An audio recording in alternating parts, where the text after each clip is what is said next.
So Lisa, if you could go to the next slide, and we'll kick off before we have a little chat and take any questions that you have. By first just asking ourselves, why is there all this fuss over cybersecurity, and what does it mean for us in the retirement industry? Well, first of all, as you know, we all work with, and when I say we here, I don't mean just Definiti, I mean you as plan sponsors and those who work with retirement plans. Number one, we have personally identifiable information, or PII. This is information the bad guys like to have and sell. Secondly, we don't have it just for one participant. Lisa, if you can click the advance. But we have it for many, many hundreds, thousands of participants. Within our average company, you might have a few dozen participants. We as Definiti have hundreds of thousands of records. So that's a lot of information there to store safely. Third, there's a lot of money involved. Overall, the retirement industry comprises something like $9.3 trillion of assets. That's trillion with a T. So it's a lot of money combined with this identifiable information. And finally, fourth, historically, some of this information hasn't been necessarily locked up. And what that means is that the bad guys are attracted to this like bees to honey. So that's why the fuss is involved. Now, if you can advance this next slide, Lisa. One of the things that's changed, though, because some of that's been true for a while, one of the things that's changed is that in the old days, I'm speaking not too long ago, the most common sort of retirement industry fraud was an individual who impersonates a participant and attempts to receive loans or distributions from that participant's account. So this would be the stealing of an individual's information, perhaps sending in a fax, perhaps calling into a helpline, and trying to get money, treating that account as an ATM. That's what you see on the left. The industry and companies have found ways to combat that, if not eliminate it. It still goes on. What's changed, though, more recently is that on the right-hand side, what you see is the rise of companies, individuals who are really trying to break into an entire system. They're doing that so that they can access not just one person's account, but many, many accounts, and try to do this on a large scale. So that's a new and ever-present threat to the industry that we're seeing more and more, not just we at Definiti, but really across the community. So that's driving a lot of the concerns about cybersecurity more recently. If you can advance to the next slide. The Department of Labor, which is one of the two entities that governs the retirement industry, is taking notice. And after many years of pretty much silence on the issue, just this year, about 6 months ago, they came out with two different guidance, I guess you would call it. You see them here: tips for hiring a service provider with strong cybersecurity practices, and a second document, cybersecurity program best practices. Both of these came out in April. In our view, they were long overdue. They were giving guidance on how companies and service firms can protect against the sorts of threats that we're seeing. I would encourage you to look for them, find them, read them. They're actually not that hard to read. They're remarkably brief, concise. They're written for a layperson, and they make a lot of sense. So while the service provider tips, for example, don't all apply to a third-party administrator like Definiti, many of the points do. And what we would encourage you to do is gain an understanding of these so that you can help keep your plans secure. And that's really what the topic of the rest of this afternoon's about. So I won't talk too much more about this at this point, but be aware that they exist. Certainly we can help you find these documents, but a simple Google search for DOL cybersecurity will bring them up for you. Okay, so why don't we switch over to a little Q&A.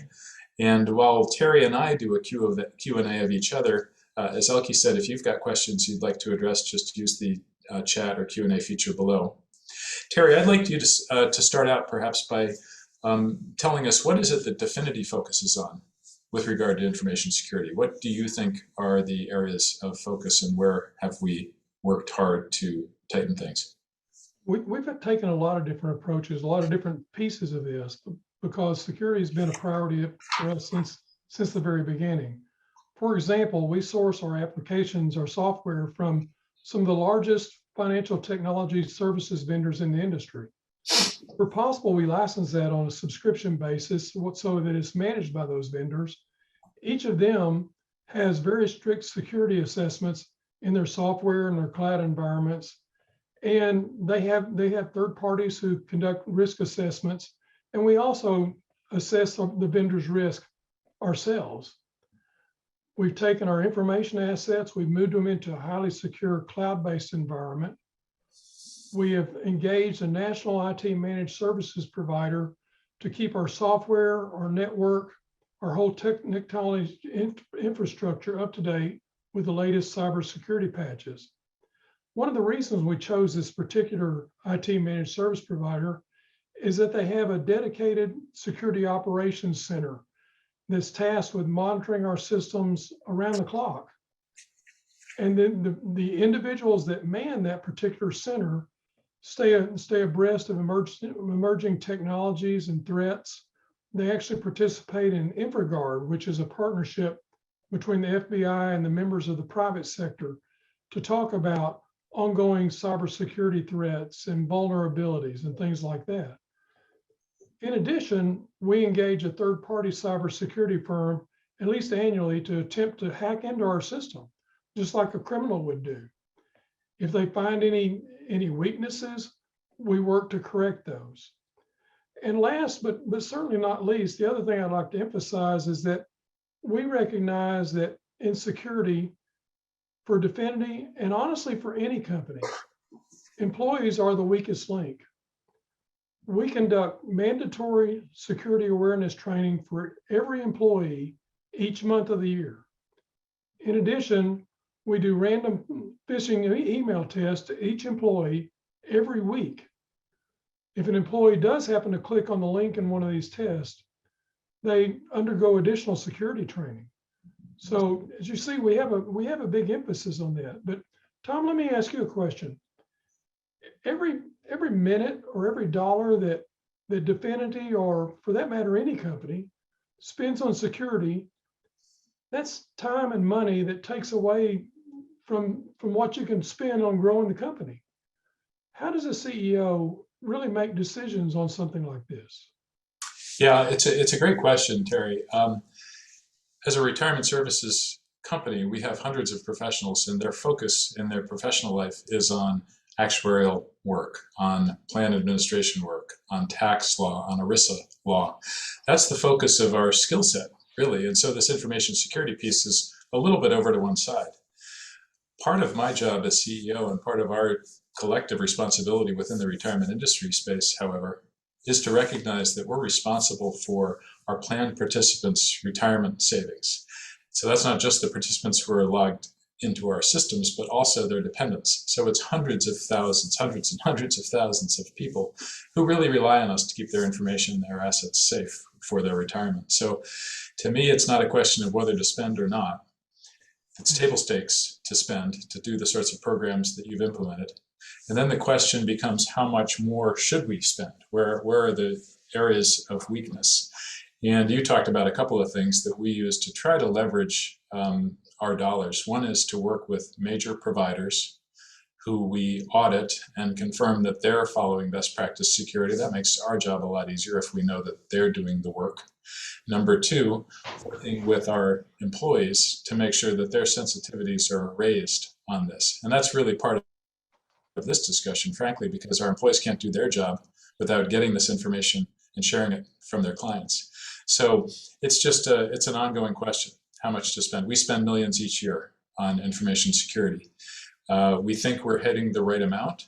We think that we're doing the right things, but part of our job is to continue to engage with industry professionals to see what else might be out there, what threats exist, and how we might strengthen our defenses against that. So, which kind of leads me, Terry, to a question that might be useful for the people on the call to hear. If plan sponsors are similar to what I just described, engaged in businesses that have nothing at all to do with information technology or cybersecurity, and they're confused about where to start, what advice would you give them as a CIO to say, here's kind of a roadmap that you should follow to get involved with increasing your cybersecurity defenses? Where should they start? You know, one of the first things I would recommend is recognize the potential risk. One of the challenges a lot of companies have is they think, I'm too small, or I don't have anything that anybody would want to take. And that's absolutely not true anymore. Cybersecurity, hacking, ransomware, all of these affect firms of all sizes. And one of the things I think we need to realize sometimes is that most small companies are much easier targets than the large companies. And so the bad guys are targeting the smaller companies an awful lot of time. Cybercrimes actually become just a huge business. In fact, we could go out today and we could say we want to hire hacking as a service or ransomware as a service. We don't even have to have expertise in that. I could go get it to hack one of our competitors if that's what we wanted to do. There was a study recently done by IBM and Ponemon that found the average cost of a data breach this past year or this year was $4.24 million. Within financial services, it's even higher. It's $5.72 million. So it costs an awful lot, and people need to recognize that. We need to recognize that our employees are the first line of defense. Make sure that they're aware of what the risks are. Your employees are going to follow the lead of your managers. Talk to the employees about the importance of cybersecurity. Help them recognize that they almost have to be a human firewall, if you will, for your company, and educate them on a regular basis, at least quarterly, about what's going on in the world as far as cyber risk. Look at your risk. Have you got servers or PCs that are not up to date, that the latest security patches haven't been installed, old versions of software? And the last one I really want to emphasize is, if some of your information is stored or processed by a vendor, or if you send information to a vendor like you do to a TPA, what would happen to your company if that vendor's hacked? Recognize that that's a risk for your company as well. And so engage with that vendor, ask questions, and find out what they're doing to protect your information. That's good. You know, as you were talking, I was thinking about my own experience. I think we've all had the experience where someone, often from Nigeria, emails out of the blue and it identifies himself as someone who happens to have 10, 20, $30 million and would really like your assistance in getting it out of the country. Those sorts of email frauds are really easy to see through. However, in recent years, the fraudsters have become a lot more sophisticated. I know that in my experience, we have had people impersonating me with emails that look very much like they came from me, asking our finance team to send millions of dollars to somewhere else. So Terry, one of the things I think we'll be talking about later this afternoon is how do we work together? But what's your advice for plan sponsors who might receive an odd-looking email, whether in fact, maybe it's from Definiti, which is a firm that they're used to doing business with, but something about it looks odd. Do you have any tips for, how people should address those sorts of questions? I think a lot of it depends on what approach you want to take. If it's something that's fairly obvious, and you're not worried about anybody else in your company clicking on it, personally, I just delete it. I think that makes a lot more sense. But if it's something that you are concerned about someone clicking on, for example, something that came from your CEO or from a CFO saying, "Oh, would you send me this information or send this money over here," or anything like that, the answer really is to report it to your IT department, whether it's a managed service provider, an outsourced one, or to your IT department, because they really need to take a look at that. It could be very expensive to your company if somebody's actually clicking on it. Never click on a link within an email that is unsolicited, that you don't know what it's going to be. You can hover over that link and see whether where that's pointing to. Make sure you're doing things like that. I guess the other point might be that if you get an email, even from someone who appears to be a trusted person, but you didn't expect it, no harm in calling the person by phone. Sending an email back to that person doesn't do you much good, right? Because if it's a fraudster, they're just going to pretend to be the person. But call them on a known phone number, and that's another way to weed it out. That's relatively simple. That's a very good point. Or you could send them an email, but don't reply to the email that you received. Go back to your regular email address that you've got for them and send it. But even then, you have to be aware that the hacker may have taken over that person's email account. Yeah. So phone calls are always good, right? Yeah. Yeah. One other question: many of our clients are smaller firms who don't have an IT, in-house IT, and may or may not have an MSP, which is the term that I think you've used. So where might they start if they just wanted to get an initial assessment of risks for their firm? I would look for a reputable IT service provider. A lot of times they're called a managed service provider, but Okay. look for one that is going to evaluate your technologies and make recommendations. You don't have to hire them on a permanent basis. I mean, they could come in there and just look at things and give you recommendations, and then you use that to prioritize your actions to improve your security. Mm-hmm. There is a cost, but it's relatively small, and we have to recognize this is a very critical investment that you need to make. Mm-hmm. Yeah. I think another is, we've talked several times about raising the security awareness of your employees. There's good vendors out there offering web-based security training for a very reasonable cost. In addition, the National Institute of Standards and Technology website, the NIST.gov, has a list of free and low-cost security training resources they might want to look at. Hmm. And lastly, go to your financial services partners or the vendors that you have business with.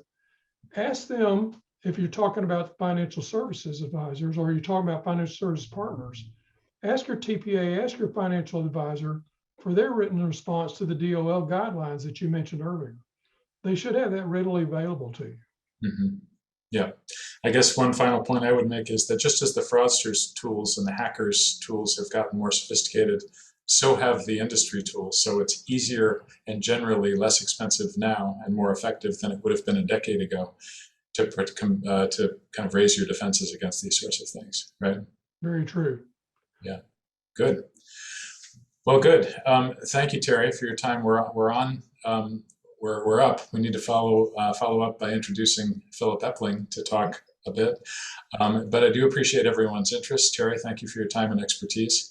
If you have questions about this, specifically around Definiti's posture or about what else you might do, feel free to reach out to your retirement plan consultant, and they will either address your question directly or get it over to Terry, and he'll work with you. So again, thanks so much. And this is a journey, and we'll help you along the way.